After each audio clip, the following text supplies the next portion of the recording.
இன்னைக்கு நாம 3 பிரேயர்ஸை பார்க்க போறோம். அன்னை எழுதிய பிரேயர்ஸை.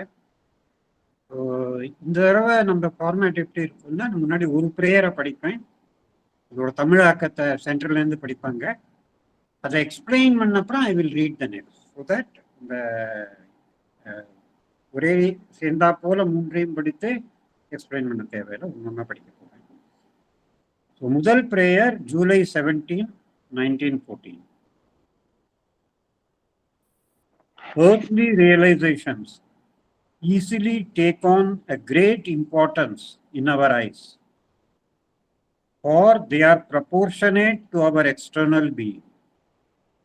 With this limited form, which makes us men.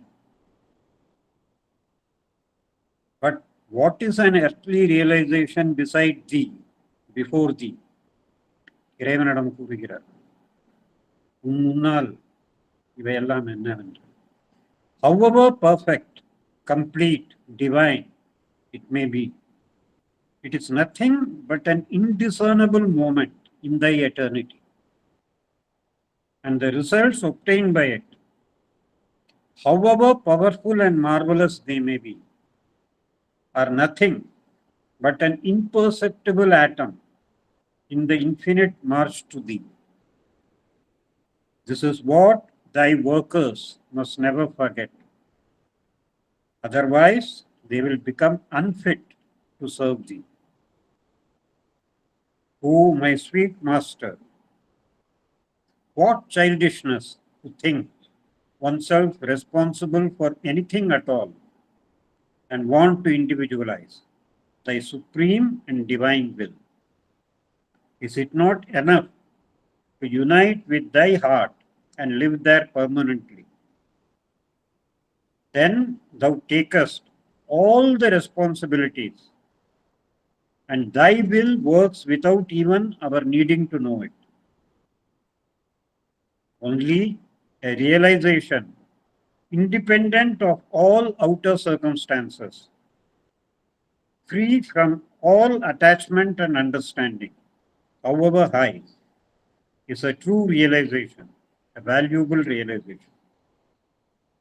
And the only such realization is to unite with thee integrally, closely, definitively. As for the care of thy transitory, momentary manifestation in a fugitive existence and in a transient world, it is thou who must be responsible for it and do what is necessary for it to exist. If thou thinkest it, go. O my sweet master, sovereign Lord, thou hast taken away all my cares and left me only beatitude, the supreme ecstasy of thy divine communion. July 17, 1914. எங்கள் பார்வையில் இப்புவி சம்பந்தமான நிறைவேற்றங்களும் சித்திகளுமே மிக முக்கியத்துவம் கொண்டவையாக தோன்றுகின்றன.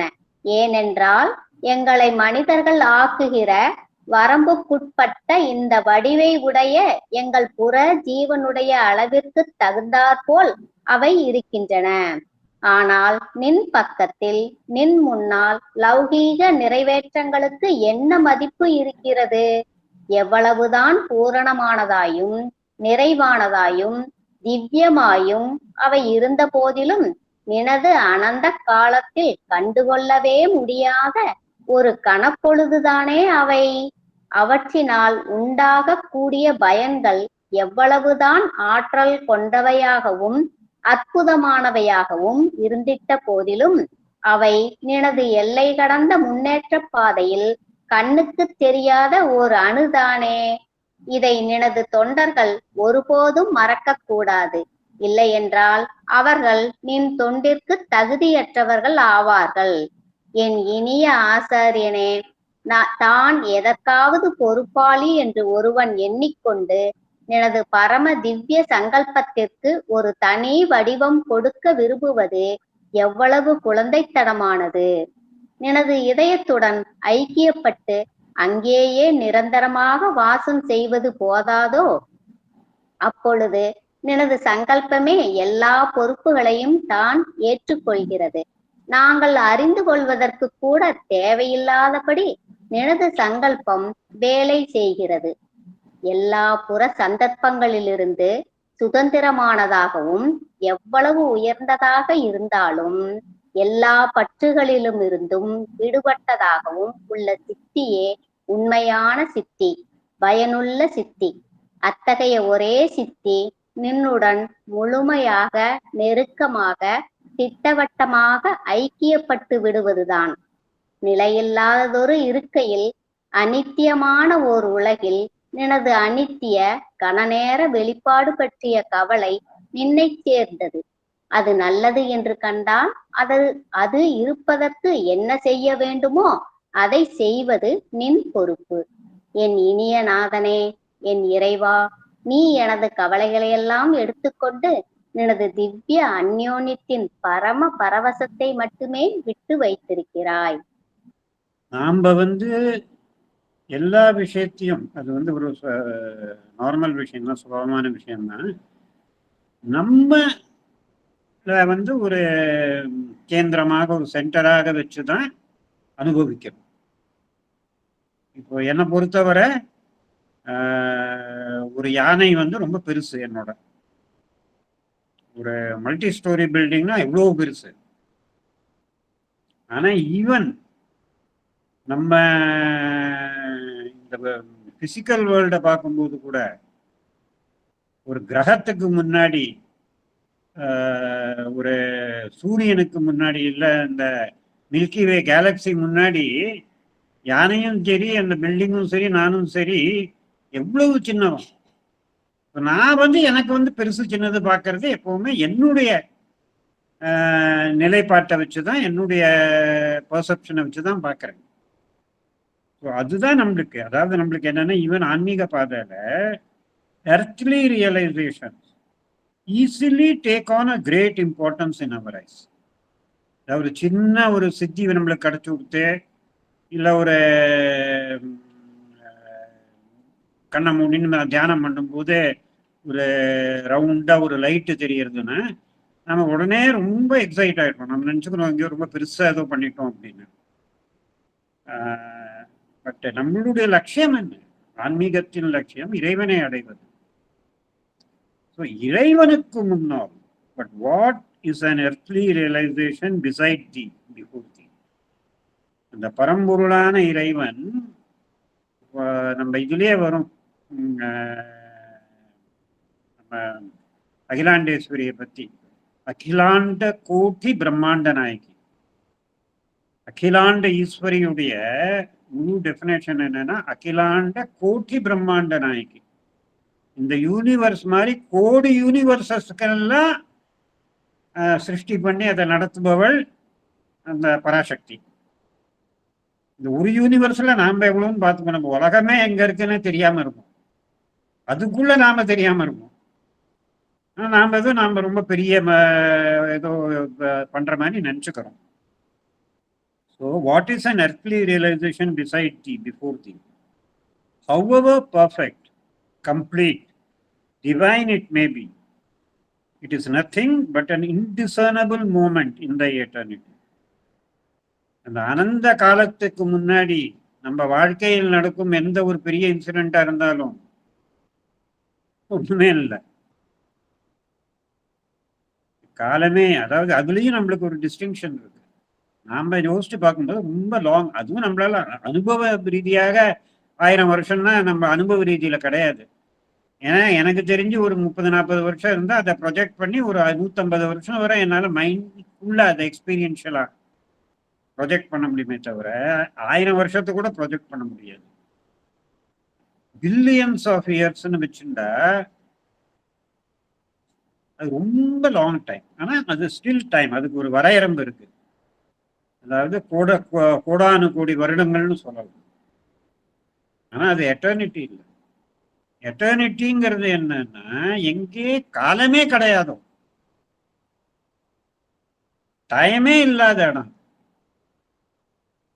அதை பத்தினா நம்ம மனதால capture பண்ணவும் முடியாது, யோசிக்கவும் முடியாது. நித்தியம்னு சொல்றோம் இல்லையா, நாம ஏதோ நித்தியம்ங்கிறது ஒரு நம்ம வாழ்க்கை முழுக்க இருக்குன்னா அது நித்தியமானதுன்னு சொல்லிடுவோம். நம்ம வாழ்க்கை 100 வருஷம் தான் மேக்சிமம், இல்லை ஒரு ஜென்ரலா சொல்ல போனேன். ஸோ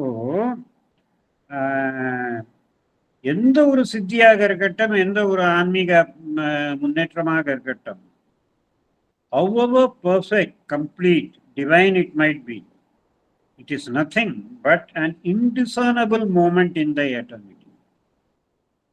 ஒண்ணுமே இல்லை அந்த அனந்தத்திற்கு முன்னால.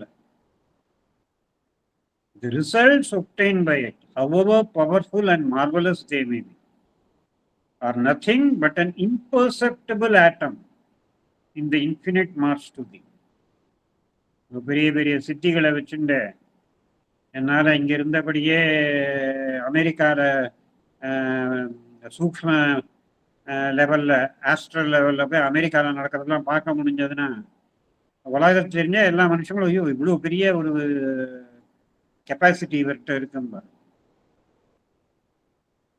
ஆனால் ஒரே சமயத்தில் முழு பிரம்மாண்டத்தில் ஒவ்வொரு அசைவையும் அறிந்திருக்கும் அந்த இறையன்பன் முன்னாடி, அந்த அன்னை முன்னாடி நம்ம ஒண்ணுமே இல்லை.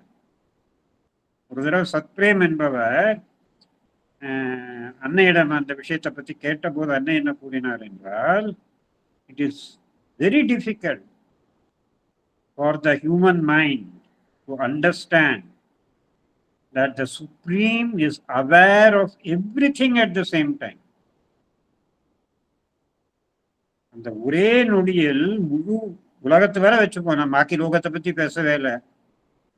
இந்த உலகத்தில் நடக்கும் ஒவ்வொரு அசைவையும் அந்த பரம சைத்தன்யம் முழுமையாக அறிந்திருக்கிறது. ஒவ்வொரு அசைவு. அதுக்கு மேல அப்புறம் அண்ணன் என்ன கூறினார் என்றால், in the microscopic,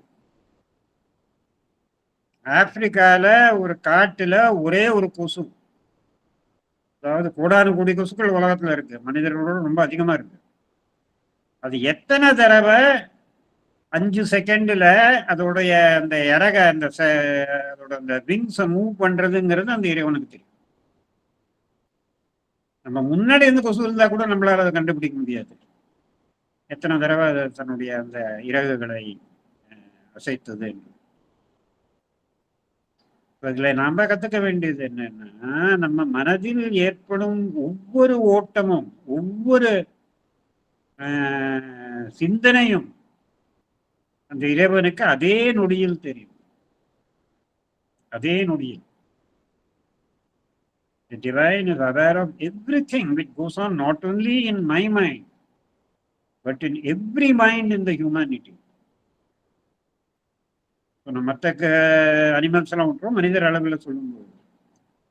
அதனால தான் நாம எப்போ அந்த இறைவனை, இந்த இது இருக்கு இல்லையா,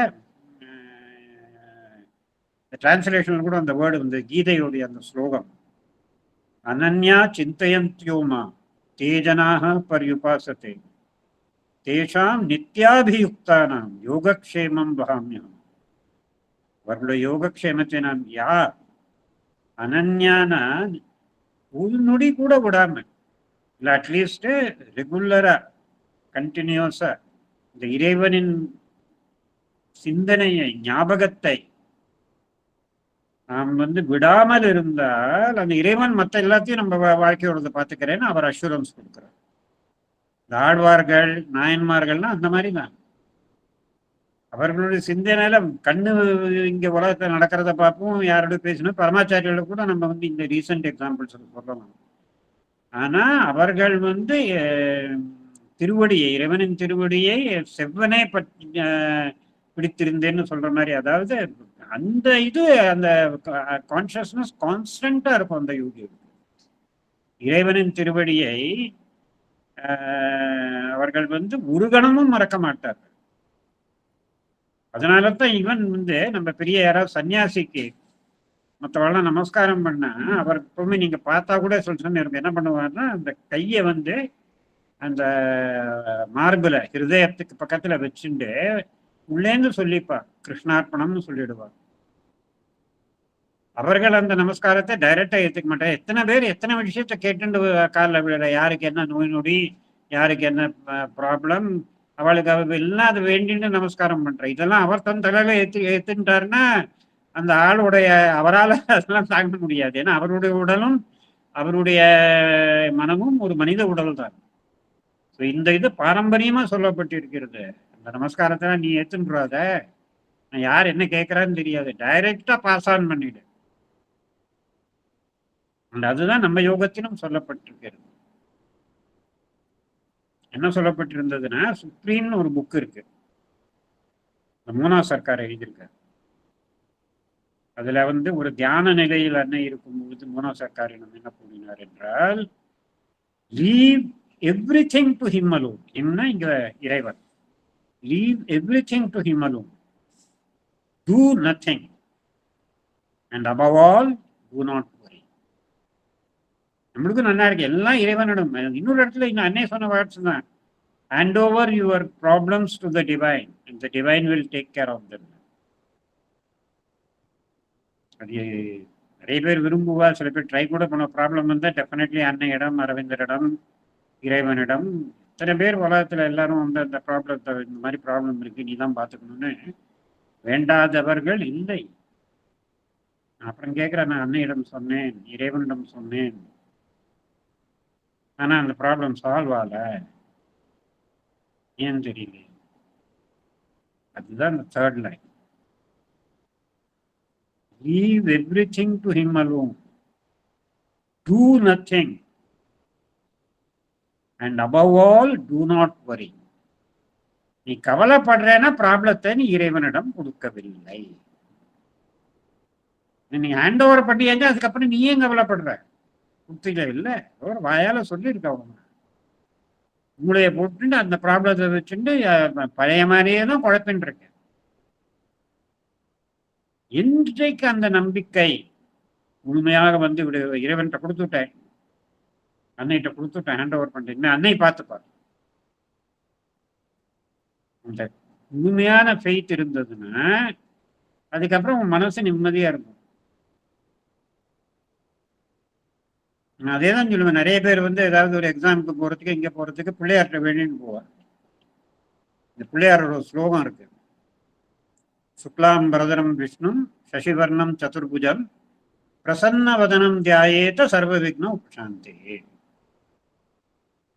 அதாவது பிள்ளையாருக்கு நான் சொல்றேன், என்னுடைய பிரசன்னமான முகத்தை, திருவுருவத்தை பார்த்து விட்டேன், இனிமே எல்லா ப்ராப்ளமும் சால்வ் ஆயிடும். அந்த நொடிய சால்வ் ஆயின மாதிரி என்னுடைய மனநிலை இருக்கணும். அதுதான் சித்தி. அன்னை கூறியிருக்கிறார், someone's faith is 100% in something, that very moment he will realize that faith. இறைவன் இருக்கிறான், சர்வம் இருக்கிறான், எனக்குள்ளும் இருக்கிறான், வெளியிலும் இருக்கிறான் என்பது அது நம்ம அவ்வளவு இதுல மைண்ட்ல ஓரளவு ஃபெய்த் வந்தாலும் வரும், ஹார்ட்ல ஓரளவு பக்தி வந்தாலும் வரும். ஆனா நம்மளுடைய ஃபர்ஸ்ட் வாய் பார்த்தோம்னா எர்த்லி லெவல், எக்ஸ்டர்னல் பர்சன். சும்மா இருக்கும் சில சமயம் நாம ரொம்ப பக்தியோட இருக்க மாதிரி கோவில்ல அவங்க கூடவே ஒருத்தருக்கு நாஸ்திகன் கூட வந்தான் வச்சுக்கோங்க, சார் நல்லா கும்பிடுறாரு, இங்க வாய தரக்கூடாதுன்னு, அதுக்கு அவனுக்கு நம்பிக்கை வர்றதில்லை. சார் கூட இருக்கிறதுனால சார் முன்னாடி வாயை குத்திட்டு இருக்கோம்.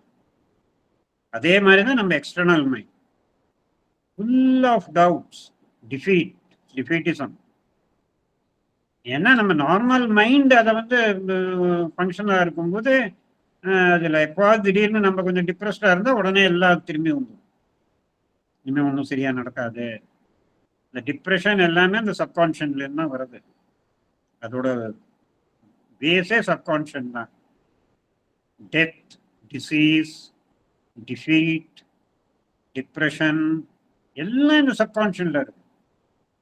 முதல்ல நாம மனதை, வைட்டலை, பிராணமய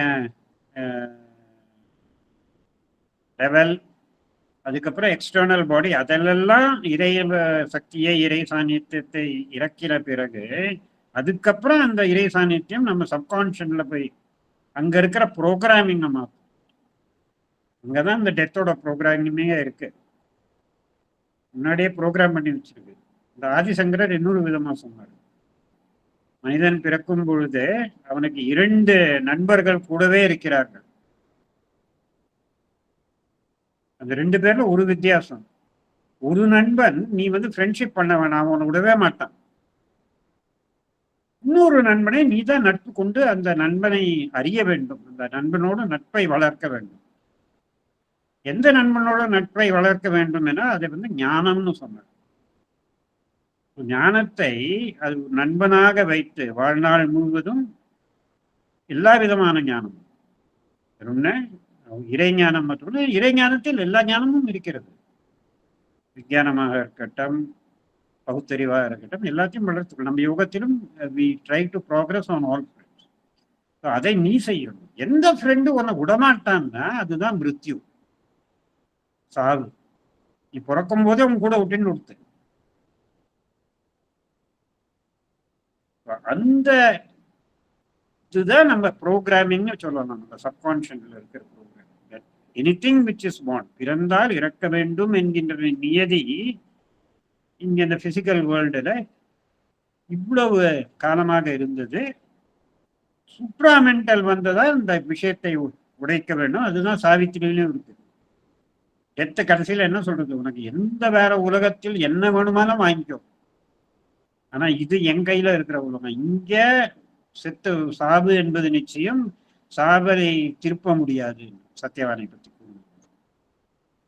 அதுதான் நம்ம மனசுல வச்சுக்கணும்.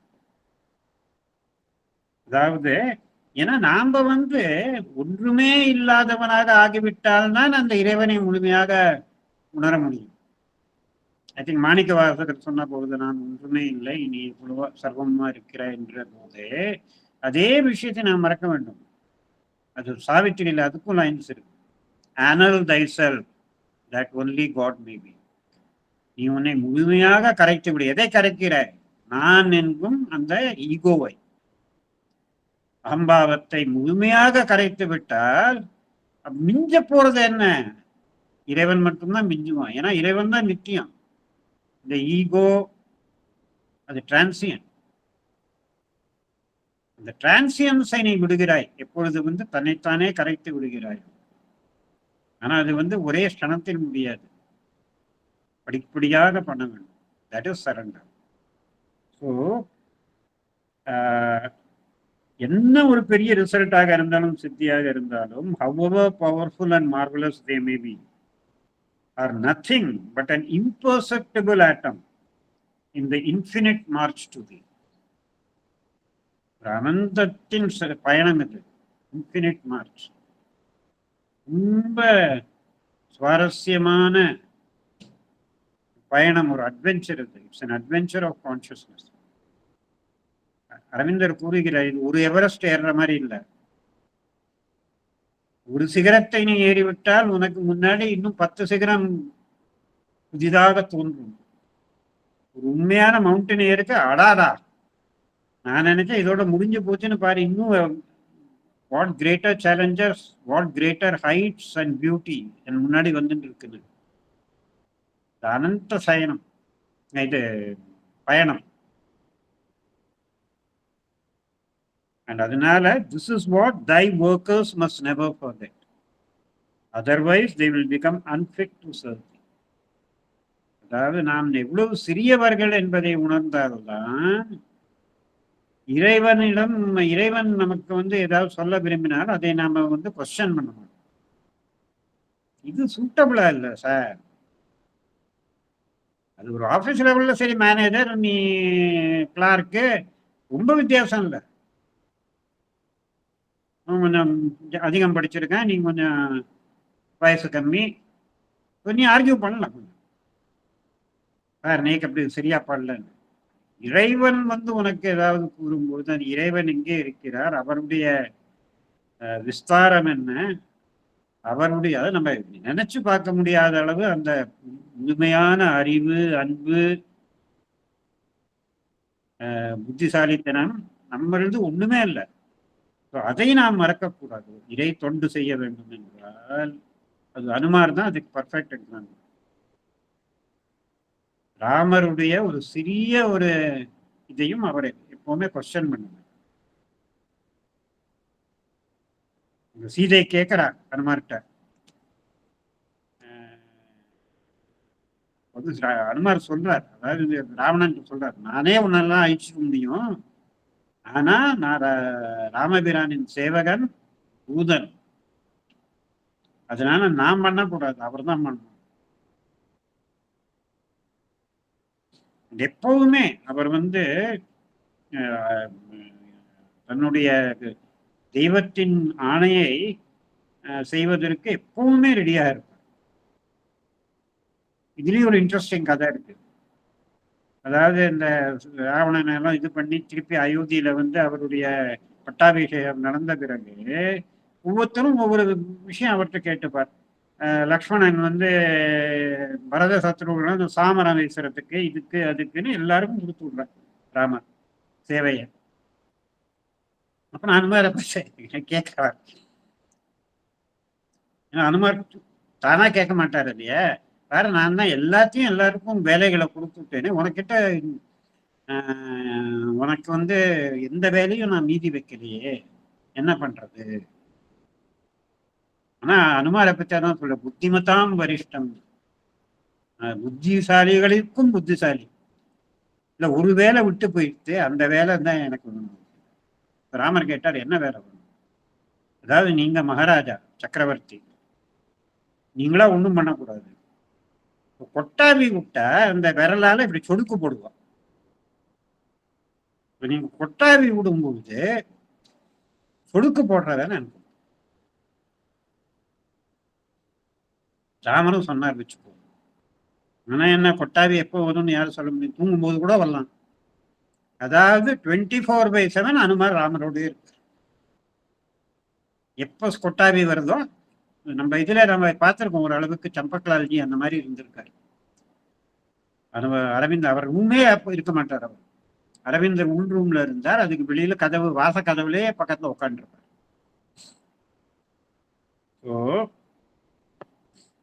ஓ my sweet master, what childishness to think oneself responsible for anything at all. நாமளே சொல்றோம், எல்லாவற்றையும் இறைவன் தான் நடத்துக்க, அவனின்றி ஒரு அணுவும் அசையாது, ஒரு இலையும் அசையாதுங்கிறோம். ஆனா நாம தான் ரொம்ப பெருசா வேலை பண்ற மாதிரி நம்ம ஒரு மனநிலை.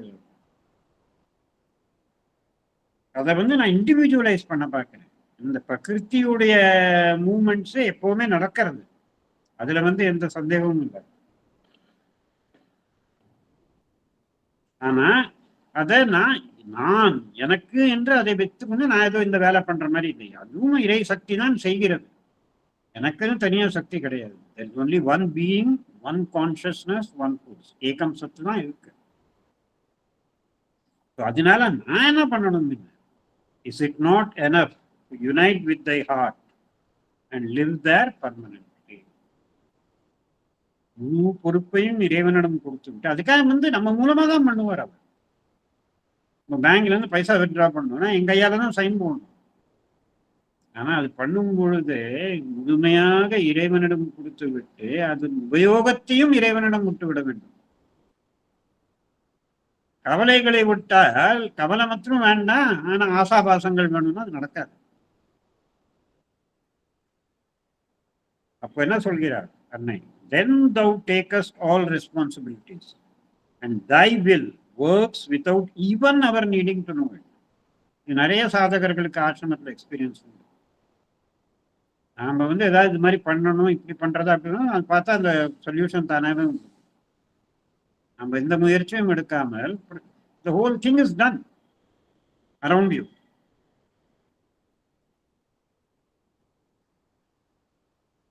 Thy will works without our needing to know it. Only a realization independent of all outer circumstances, free from all attachment and understanding, however high, is true realization. So, நான் என்கின்ற அந்த ஒரு விஷயத்தை வைத்துக் கொள்ளாமல் நான் எப்போ திறந்திருக்கிறேனோ அப்போதான் உண்மையான ஞானம், இறை ஞானம் எனக்கு கிடைக்கிறது. And only such realization is to unite with the integrality. அதாவது மனதளவில் மட்டுமல்ல, எமோஷன்ஸின் அளவிலும், லைஃப் மோட்டிவேஷன் எங்கிருக்கிறதோ வைட்டல் அதன் அளவிலும், கடைசியில ஈவன் பிசிக்கல் அளவிலும், அதாவது நான் கையை அசைக்கும் போது அந்த இறை சக்தி என் கையில் மூலமாக செயல்படுவதை உணர வேண்டும். I must experience the mother moving my hands, moving my head. அரவிந்தரோட ஒரு இது இருக்கிறது, sonnet, my breath runs in subtle streams. Even பிராணன் வந்து உள்ளே போய் வெளியே வருவது, அந்த இறைவன் வந்து போவதை உணர வைக்கிறது. As for care of thy transitory momentary manifestation and a fugitive existence. தன்னை பத்தி பேசிக்கிறாங்க, நம்மளை பத்தி. நாம யாரு? Transitory மோமெண்டரி manifestation. 100 வருஷங்கிறது ஒண்ணுமே இல்லை அனந்தத்துக்கு முன்னாடி. இன்னும் ஃபியூஜிட்டிவ் எக்ஸிஸ்டன்ஸ், எப்போ வந்தது எப்போ போனதுன்னு. 1000 வருஷம் முன்னாடி ரொம்ப பெரிய ஆளா திறந்துருக்கலாம், காஞ்சிபுரத்திலேயோ உறையூர்லயோ. அவனை பத்தி யாருக்கு இப்ப நினைவு இருக்கான்? அவன் எங்க இருக்கான் இப்போ? அவனுக்கு உள்ள இருந்த அந்த அமரமான அந்த அவனுடைய ஆன்மா இன்னும் புது புதுசா வேற வேற ஜென்மங்கள்ல புது புது ஆள்களா ஆச்சு. பட் அந்த ஆளுக்கு என்ன ஆச்சு? அந்த ஆளு ஓவர் தானே. External personality does not carry forward. But நாம் அந்த எக்ஸ்டர்னல் பர்சனாலிட்டியை பத்தியே தான் வாழ்க்கை முழுக்க கவலைப்பட்டு. The fugitive existence and in a transient world. கடைசியில் இந்த உலகமே ஒரு நாள் வந்து முடிகிற உலகம் தான். பிரளயம் வரும், மகா பிரளயம், திருப்பி அது சிருஷ்டி வரும். It is thou who must be responsible for it. சொன்னா அந்த கவலையை வச்சுன்னு வாழ்நாள் முழுக்க நான் அலைஞ்சிட்டு இருக்கிறதுக்கு அதை நான் ஹேண்ட் ஓவர் பண்ணிட்டு என்னுடைய முக்கியமான குறிக்கோள் என்ன? இங்கே அரவிந்தரின் யோகத்தின்படி இந்த உலகில் இருந்தபடியே நித்தியமானவனாக, இறைவனின் அம்சமாக, இறைவனின் குழந்தையாக நான் வாழ்ந்தேன் என்றால் என்னுடைய வாழ்க்கைக்கு ஒரு அர்த்தம் இருக்கு. அதற்கு அழிவு கிடையாது. அந்த அழிவில்லா தன்மை எனக்குள் இருக்கிறது, அதை நான் வெளிப்படுத்த வேண்டும். I have to manifest my own true being, my own reality which is part of the eternal. O my sweet master, sovereign Lord, thou hast taken away all my cares and left me only the beatitude. எல்லா பொறுப்பும் இறைவன் ஏற்றுக்கொண்டு விட்டால், அதுக்கு பதிலாக இறைவன் எனக்கு கிடைத்து விட்டால் ஆனந்தமயமாக தானே இருக்க வேண்டும். அதுக்கப்புறம் வேற எதுக்கு போறேன்? அதுக்கப்புறம் வந்து ஆசை தானே வராது. ஆனந்தம் கிடைத்து விட்டால் ஆசைங்கிறது அந்த கிடைச்சா எனக்கு கொஞ்சம் சுகமா இருக்கும், ஹாப்பியா இருப்பேன். அது கிடைக்கலன்னா துக்கமா இருக்கும். அந்த கதையே over. The supreme ecstasy of thy divine communion. அதுதான் நம்மளுக்கு தானாகவே கிடைக்கும். ஃபர்ஸ்ட் பிரேயரை ஃபினிஷ் பண்ணியாச்சு. அடுத்த பிரேயருக்கு வருவோம். July 18, 1914. Two things remain unshakable despite all storm winds, even the most violent. The will that all may be happy with the true happiness, thine, and the ardent desire to unite perfectly and be identified with thee. All the rest is perhaps still the result of an effort and a pretension. This is spontaneous, unshakable. And just when it seems that the ground is giving way and everything breaking down, this appears luminous, pure, and calm, piercing through the clouds, dispelling the shadows, emerging still greater and stronger from the ruins, carrying in itself the infinite peace and beatitude. July 18, 1914. எவ்வளவு கடுமையான புயற்காற்றுகள் வீசிய போதிலும் இரு விஷயங்கள் அசைக்க முடியாதபடி நிற்கின்றன. எல்லாரும் உண்மையான மகிழ்ச்சியை, நின் மகிழ்ச்சியை பெற்று சந்தோஷமாக இருக்க வேண்டும் என்ற சங்கற்பம், இன்னொன்று நின்னுடன் பூரணமாக ஐக்கியப்பட்டு நின்னுடன் ஒன்றாகிவிட வேண்டும் என்னும் தீவிர ஆசை. மற்றவையெல்லாம் ஒரு முயற்சியின், ஒரு நடிப்பின் விளைவு.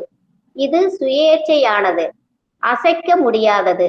அடித்தளம் இடம் விட்டு எல்லாம் உடையப் போவது போல் தோன்றிடும் போது எல்லா மேகங்களையும் பிளந்து கொண்டு கருநிழல்களையெல்லாம் விரட்டிவிட்டு இடிபாடுகளிலிருந்து இன்னும் சிறப்பாகவும் வலுவாகவும் வெளிவந்து தன்னிடத்தே நினது எல்லையற்ற சாந்தியையும் பேரின்பத்தையும் தாங்கிக் கொண்டு இது பிரகாசமாயும் தூய்மையுடனும் அமைதியுடனும் இருக்கிறது. இதுல நம்ம இந்த டேட்டை பார்த்தோம்னா ஜூலை 18, 1914 முதல் உலகப் போரின் கருமேகங்கள் சூழ ஆரம்பித்து விட்டன. அந்த சமயத்துல கொஞ்ச நேரத்தில் அன்னைக்கு அதெல்லாம் முன்னாடியே தெரியுமே. அதனாலதான் அண்ணன் என்ன சொல்றாரு, 2 things remain unshakable. எவ்வளவுதான் வரும் வருடங்களில் பெரிய ஒரு உலக அளவில் விஷயங்கள் தாறுமாறாக போகும் போல தோன்றினாலும் 2 விஷயங்கள் despite all storm winds, even the most violent.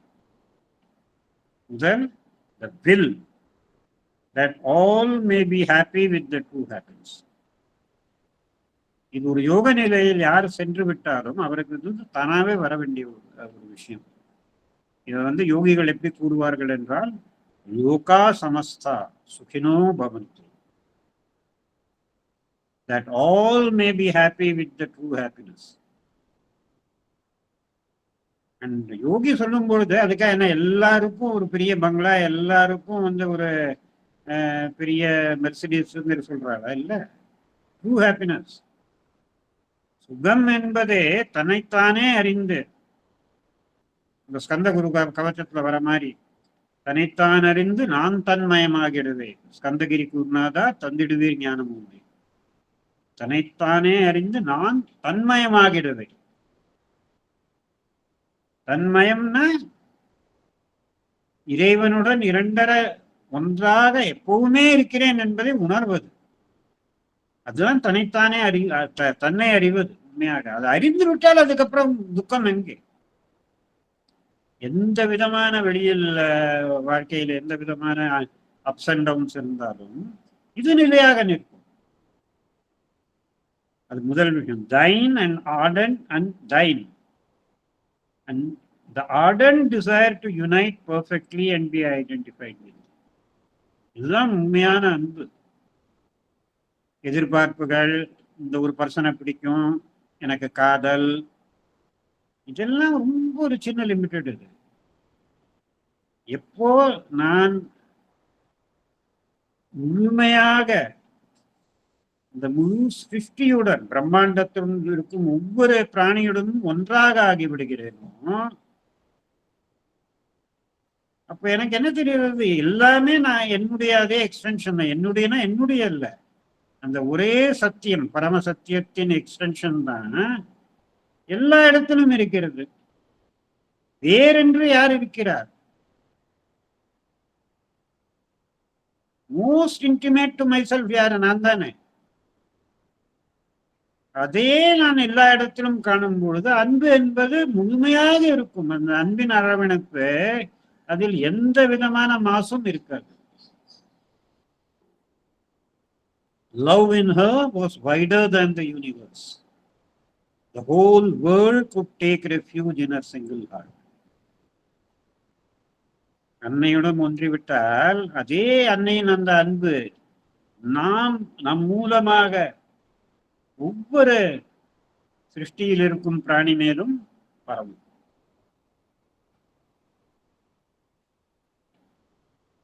All the rest is perhaps still the result of an effort and pretension.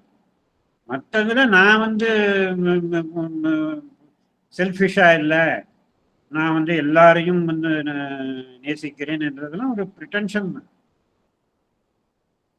ஏன்னா என்னோட ரேஞ்சே ரொம்ப குறைச்சல். உலக மக்களே விடுங்கோ, என்னோட டவுன்ல இருக்கிற எல்லா மக்களை கூட என்னால என்னோட மைண்டுக்குள்ள கண்டெயின் பண்ண முடியாது. என் காலனியில இருக்கிற எல்லா மக்களும் கிடையாது. ஒரு மேல போனா ஒரு 60, 80, 100 பேர் அந்த மாதிரி ரொம்ப என்னோட நெருக்கம்னு சொல்லலாம். இது வந்து it's only possible when you have united with the divine consciousness and you are also aware of everything in this world. அதனாலதான் all the rest is perhaps still the result of an effort and pretension. This is spontaneous. இதுக்கான எந்த எஃபர்ட்டும் பண்ண தேவையில்லை, ஆட்டோமேட்டிக்கா இருக்குது, unshakeable. இது அப்புறம் மாறாத ஒரு நிலை. And just when it seems that the ground is giving way, வரும் காலத்தில் எவ்ரிதிங் பிரேக்கிங் டவுன். முதல் உலகப் போரில் பல சேதங்கள் ஏற்பட்டன. இந்தியாவில் பல மாதிரி வறுமை, ஸ்டார்வேஷன் எக்கச்சக்கமாச்சு. ஏன்னா பிரிட்டிஷ் வந்து இங்க இருக்கிறதெல்லாம் எடுத்துன்னு போயிட்டாங்க, எனக்கு வாரக்கு தேவையில்லை. கோடிக்கணக்கில் மக்கள் இறந்தார்கள். அதெல்லாம் அப்புறம் நடந்தது. எல்லாம் இருக்கும் பொழுதும் this appears luminous, pure and calm, piercing through the clouds, dispelling the shadows, emerging. And அதிலேந்து வந்த உலகம் இன்னும் கொஞ்சம் பழையசோட ரொம்ப விதமான, ஏன்னா அந்த மனிதனுக்கு தோன்றியது புது புது விஷயங்களை கண்டுபிடிக்க வேண்டும், உலகத்தில் மக்களுக்கு வந்து சௌகரியங்கள் கிடைக்க வேண்டும், அதெல்லாம் அதுக்கப்புறம் தான் ஏற்பட்டது. Carrying in itself the infinite peace and purity. நம்ம இன்னும் மூவ் பண்ணிட்டு இருக்கோம். திருப்பி பழைய மாதிரி அந்த போர் சேதங்கள் நடந்தாருக்கு இப்போ நடக்கிறது. பட் வருங்காலத்தில் சூப்ராமெண்டல் கான்சியஸ்னஸ் வேலை செய்யும் பொழுது நிச்சயமாக இது எல்லாத்துக்கும் தீர்வு கிடைக்கும். என்னோட கடைசி prayer July 19, 1914. O Lord, thou art the omnipotent master of thy own manifestation. Grant to these instruments that they may escape from frames too narrow, from limits too fixed and mediocre. All the riches of human possibility are needed to translate even one atom of the infinite force. Open the doors that are closed, make the sealed fountains spring forth. That the floods of thy eloquence and thy beauty may overspread the world. Let there be amplitude and majesty, nobility and grace, charm and grandeur, variety and strength, for it is the will of the Lord to manifest. O my sweet Master, thou art the sovereign ruler of our destinies. Thou art the omnipotent master of thy own manifestation. Thine is all this world, thine all these creatures and all these atoms. Transfigure them. July 19, 1914. எம்மனே, நினது வெளிப்பாட்டிற்கு நீயே சர்வ வல்லமையுடைய தலைவன். இந்த கருவிகள் மிகவும் குறுகலான சட்டங்களிலிருந்தும் frames கொஞ்சமும் அசைந்து கொடுக்காதவனவும் மிக சாதாரணமானவையுமான வரம்புகளிலிருந்தும் தப்பிக்க அருள். நினது அனந்த சக்தியின் ஓர் அணுவை வெளிப்படுத்த வேண்டுமென்றாலும் அதற்கு மனித திறன்கள் அனைத்துமே தேவையாயிருக்கும். நினது சாதுரியத்தின் பின் பிரவாகங்களும் நினது அழகும் பெருக்கெடுத்து பாய அடைத்து கிடக்கும் கதவுகளை திற, மூடி கிடக்கும் ஊற்றுகளை பீரிட்டடிக்கச் செய். எங்கும் மாட்சிமையும் விசாலமும் பெருந்தகைமையும் நயமும் வசீகரமும் மகத்துவமும் பல்திறமும் வலிமையும் துளங்கட்டும். எல்லாமே தேவை. ஏனெனில் தான் வெளிப்பட்டு விளங்க வேண்டுமென்று இறைவன் சித்தம் கொண்டுள்ளான். என் இனிய தலைவா, எங்கள் ஊழின் தனி நாயகன் நீயே. நினது வெளிப்பாட்டிற்கு நீயே சர்வ வல்லமையுள்ள தலைவன்.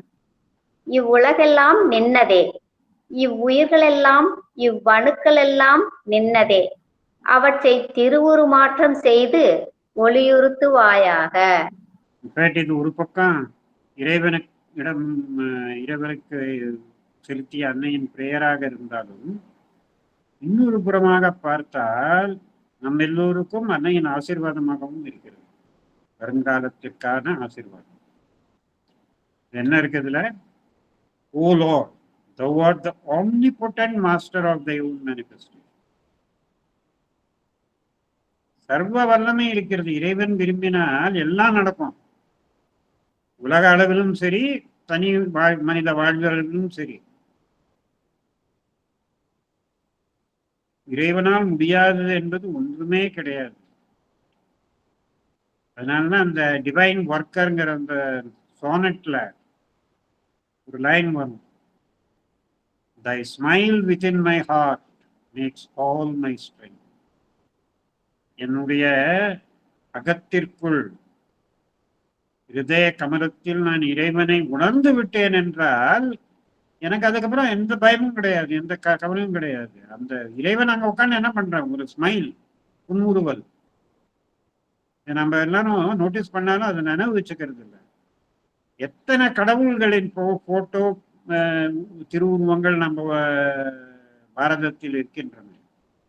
எங்கேயாவது இந்த ஸ்மைல் இல்லாத கடவுளை நீங்க யாராவது பார்த்திருக்கீங்களா? சில உக்ர தேவங்களை விட்டு ராமராகட்டும், கிருஷ்ணராகட்டும், முருகராகட்டும், எல்லா இடத்திலும் அந்த ஒரு சிரிப்பு எப்பவுமே இருக்கிறது. அவர்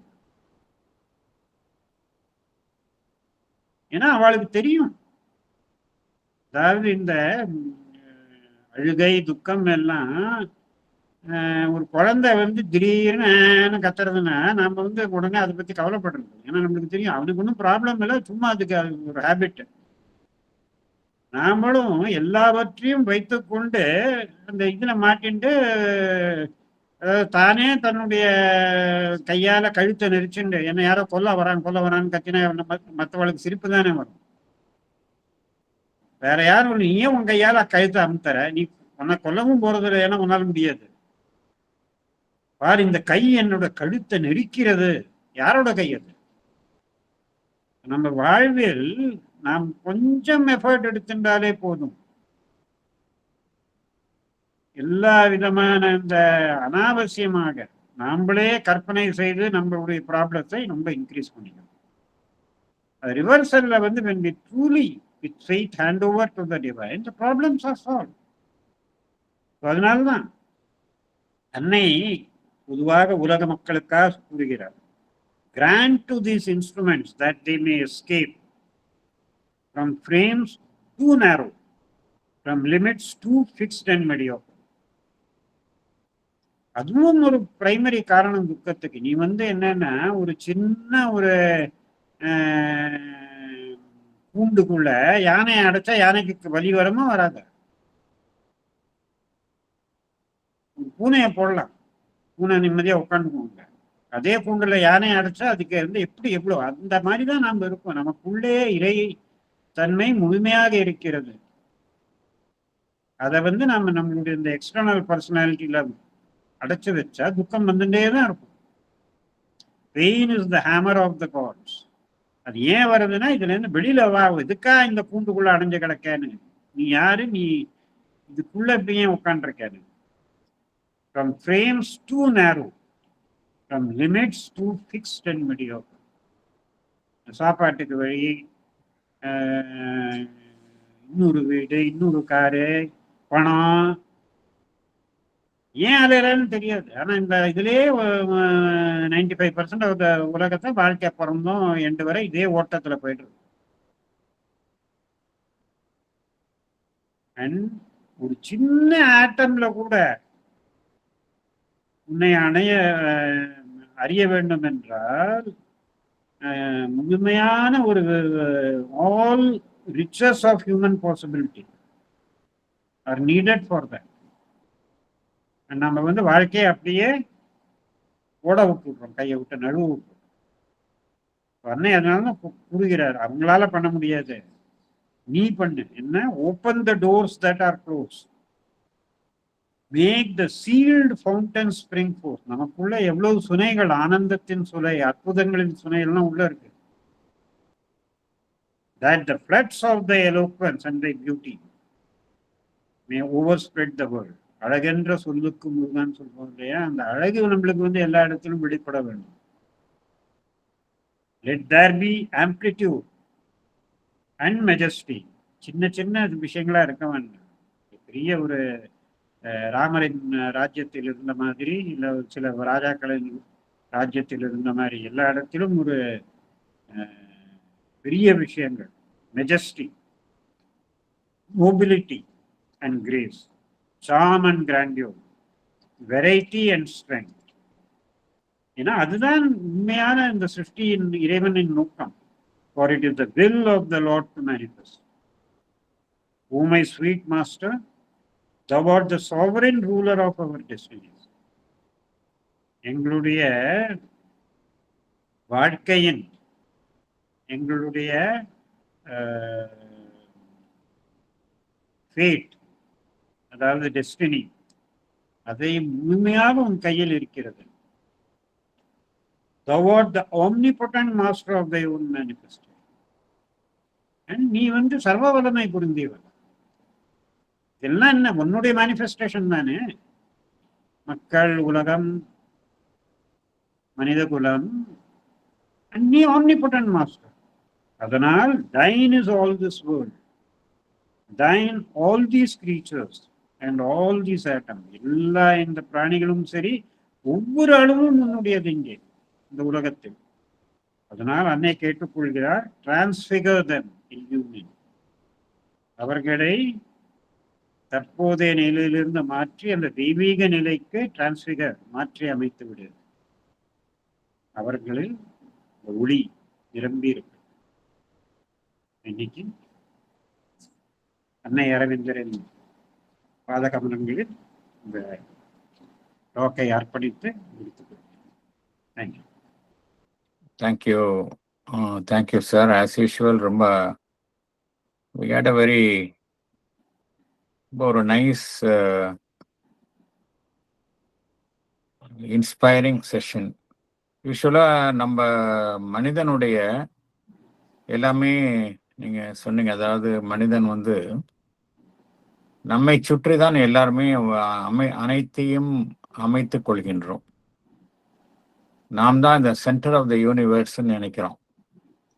ஸோ நாம் அடையக்கூடிய அனைத்து, அது ஈவன் என்னதான் உயர்வான சித்திகளாக இருந்தாலும் சரி, ஆன்மீகத்துல ஒரு மனிதன் எட்டக்கூடிய சித்திகள், ரியலைசேஷன்ஸ்,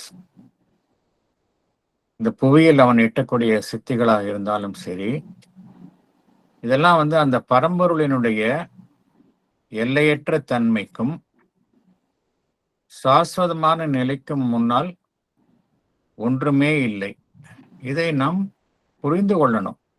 மனிதன் வந்து, அதனால்தான் ஸ்ரீ அன்னை என்ன கூறுகின்றார்கள், மனிதனுக்கு வந்து பேஸ் அடிப்படையில் என்ன தேவை என்றால் தன்னடக்கம், ஹியூமிலிட்டி. ஹியூமிலிட்டி என்றால் மற்ற மனிதர்களுக்கு முன் எளிய மனிதராக காட்சி அளிப்பது என்பது கிடையாது. It is a humility before the divine. அந்த எல்லையற்ற பரம்பொருளுக்கும் அனந்தமாக, அந்த சாஸ்வதமாக இருக்கக்கூடிய, காலத்தை கடந்து இருக்கக்கூடிய பரம்பொருளுக்கும் முன்னாடி ஒரு எல்லைக்குட்பட்ட, ஒரு லிமிட்டட் அந்த அமைப்பிற்கும், காலத்திற்கு உட்பட்ட ஒரு அமைப்பிற்கும் பார்த்தோம் அப்படின்னா நம்ம ஒண்ணுமே இல்லை.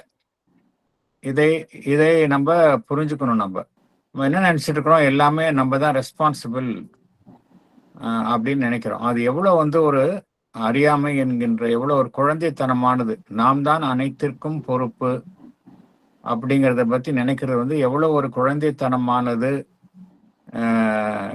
என்பதை உணர்ந்து கொள்ள வேண்டும் என்று இந்த அன்னையினுடைய பிரார்த்தனையின் மூலமாக நாம் அறிகின்றோம். அதனால நம்ம எல்லாத்துக்குமே வந்து நாம் தான் பொறுப்பு என்று நினைப்பதை விட, நாம் அந்த பரம்பொருளுக்கு நம்மை முற்றிலுமாக சமர்ப்பிப்பது, அதனுடைய எல்லையற்ற தன்மையிலும் அதனுடைய சாஸ்வதமான தன்மையிலும் நம்மை கரைத்துக் கொள்வது, அது ஒன்றுதான் வழி. அதைத்தான் ஸ்ரீ அன்னை இங்கே எவ்வாறு குறிப்பிடுகின்றார்கள், அந்த பூரண ஒருமை, இன்டெகிரல் யூனிட்டி என்று குறிப்பிடுகின்றார்கள். இதெல்லாம் இப்படி பண்ணணும் அப்படின்னா everything, all the rest will be taken care of by the divine. So அல்டிமேட்டா இந்த பிரேயர்ல என்ன கூறுகின்றார்கள் என்றால், நம்ம வந்து பூரணமாக நம்ம அந்த பரம்பொருளுக்கு நம்மை சமர்ப்பித்துக் கொள்வது என்று கூறுகின்றார்கள். இரண்டாவது பிரேயர்லையும் இதே கருத்தை தான் நீங்கள் விளக்கி கூறினீர்கள். ஏன்னா இதுல என்ன, அதாவது நம்ம உலகத்துல பார்க்கக்கூடிய அந்த வாழ்க்கையில நிறைய நமக்கு வந்து மாறுபட்ட நிகழ்வுகள் நடந்து கொண்டே இருக்கின்றன. நம்மால புரிந்து கொள்ள முடிவதில்லை. சில நிகழ்வுகள்லாம் பார்த்தோம் அப்படின்னா ரொம்ப அச்சம் தரக்கூடியதாக இருக்கின்றன. ஸ்ரீ அன்னையும் இந்த பிரார்த்தனையை எழுதிய காலகட்டம் முதல் உலக போரினுடைய காலகட்டத்தில் எழுதியிருக்கிறாங்க. அது இந்த காலகட்டத்தில் எப்படி இருந்திருக்கும் அப்படிங்கிறத நம்மால கற்பனை பண்ணி பார்க்க முடியாது. நாம் அறிந்திருக்கின்றோம். அந்த காலகட்டத்தில் வந்து ஒரு உறுதியளிக்கும் வண்ணம் என்ன கருத்து கூறப்படுகின்றது என்றால், அவ்வாறு இருந்தாலும் இந்த பரம்பொருளினுடைய சித்தம் என்னவாக இருக்கின்றது என்றால், அனைவரும் மகிழ்ச்சியாக இருக்க வேண்டும்.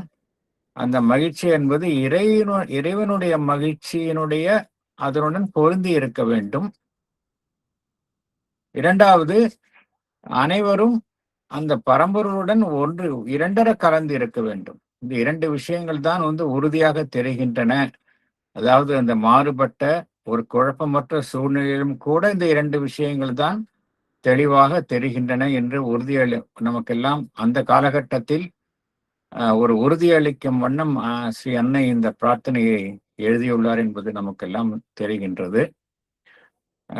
இந்த மூன்றாவது பிரார்த்தனையிலும் பார்த்தோம் அப்படின்னா இதே கருத்து தான் மீண்டும் மீண்டும் எதிரொலிக்கின்றது. ஏனென்றால் இந்த ஒட்டுமொத்த பிரபஞ்சத்தினுடைய வெளிப்பாட்டிற்கும் காரணம் பார்த்தோம் அப்படின்னா it is the divine manifestation தான். நாம் எல்லோருமே அந்த பரம்பொருளினுடைய வெளிப்பாடு தான். இங்க இருக்கக்கூடிய சின்ன சின்ன ஒரு அணுவிலிருந்து அனைத்துமே பிரம்மாண்டமான இந்த சூரிய மண்டலம் வரை பார்த்தோம்னா அனைத்துமே அந்த பரம்பொருளினுடைய வெளிப்பாடு தான். ஆனால் நாம் எவ்வாறு இருக்கின்றோம் என்றால், நாம் வந்து மிகவும் ஒரு குறுகிய நிலையில் இருக்கின்றோம், எல்லைக்குட்பட்ட நிலையில் இருக்கின்றோம்.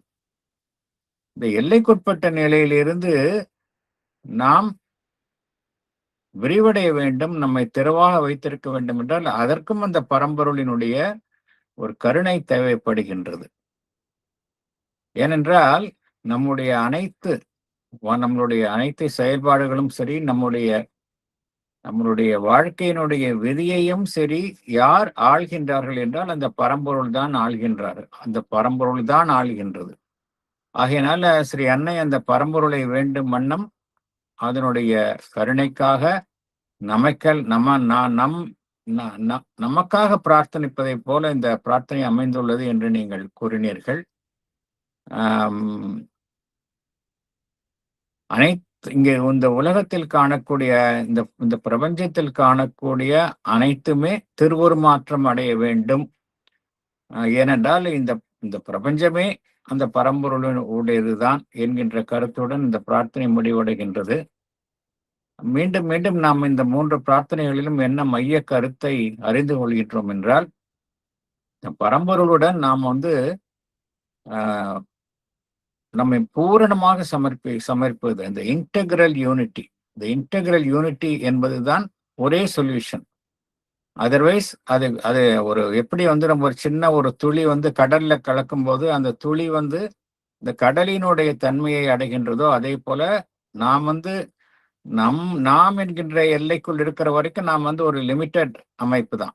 அந்த எல்லையற்ற பரம்பொருளுக்குள் நம்மை பூரணமாக சமர்ப்பித்துக் கொள்ளும் பொழுது நாம் அதனுடைய தன்மையை எட்டுகின்றோம் என்கின்ற கருத்தை நாம் அறிந்து கொள்கின்றோம்.